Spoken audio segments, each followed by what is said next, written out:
নমস্কার বন্ধুরা ও ভাই বোনেরা, অপুলেন ম্যাথে তোমাদের স্বাগত। আজ আমি তোমাদের নবম শ্রেণীর বাংলার একটি সাজেশন পত্র নিয়ে আলোচনা করব। তো তোমাদের ফার্স্ট ইউনিট টেস্টের যে সাজেশনটির সিলেবাস আছে সেটা তোমরা দেখে নাও।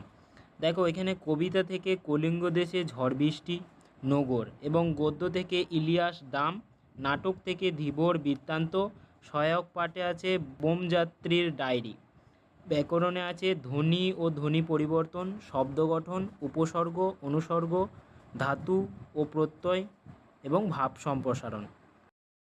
তো প্রথমের কোশ্চেনটি দেখো, কলিঙ্গ দেশে ঝড় বৃষ্টি কাব্যাংশে একটানা কতদিন ঝড় বৃষ্টি চলেছিল? 2 নম্বর কোশ্চেন দেখো, জেলের হাতের বাঁধন কে খুলে দিয়েছিল? 3 নম্বর, কত বছরের পরিশ্রমে ইলিয়াস প্রচুর সম্পত্তি বানিয়েছিল? 4 নম্বর, তরি ভরা পণ্য নিয়ে পাড়ি দিতে এই তরি ভরা পণ্য প্রকৃতপক্ষে কিসের? 5 নম্বর প্রশ্ন দেখো, প্রফেসর শঙ্কুর ডায়েরির লেখায় লেখক প্রথমবার কী রং দেখেছিলেন? কাইল থেকে কাল যে ধরনের ধ্বনি পরিবর্তনের উদাহরণ, সেটি কী হবে? নিচের কোলটি শব্দ গঠনের কৌশল নয়। 2 থেকে দেখো, এখানে প্রশ্নমান আছে 9। ঝড় হুর দূর দূর বহে ঘন ঝড় উক্তিটির তাৎপর্য কী? অভিজ্ঞান শকুন্তলম নাটকের কোন অঙ্ক থেকে ধীবর বৃত্তান্ত নাট্যাংশটি নেওয়া হয়েছে? বাবা মারা যাওয়ার সময় ইলিয়াসের বিষয় সম্পত্তির পরিমাণ কী ছিল? নগর গিয়েছে পড়ে নগর কোথায় পড়ে গিয়েছে?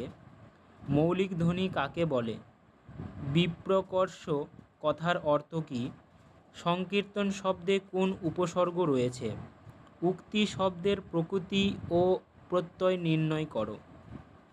নিন্দুক শব্দের উক প্রত্যয়টি কী অর্থে ব্যবহার করা হয়েছে? তারপরে 3 দাগে দেখো, কম বেশি 60টি শব্দে নিচের যে কোনো 3টি প্রশ্নের উত্তর দাও। এখানেও প্রশ্নমান 9।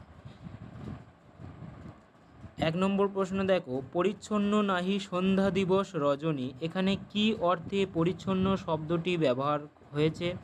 কবি কেন এরকম বলেছেন? 3 দাগে 2টা দেখো, তখন তপবনে এলেন ঋষি দুর্বাসা, কখন দুর্বাসার আগমন ঘটে? এর ফলে কি ঘটেছিল? 3টা দেখো, কিন্তু কাঁদবার জো ছিল না, কাদের কথা বলা হয়েছে? তাদের কাঁদবার জো ছিল না কেন?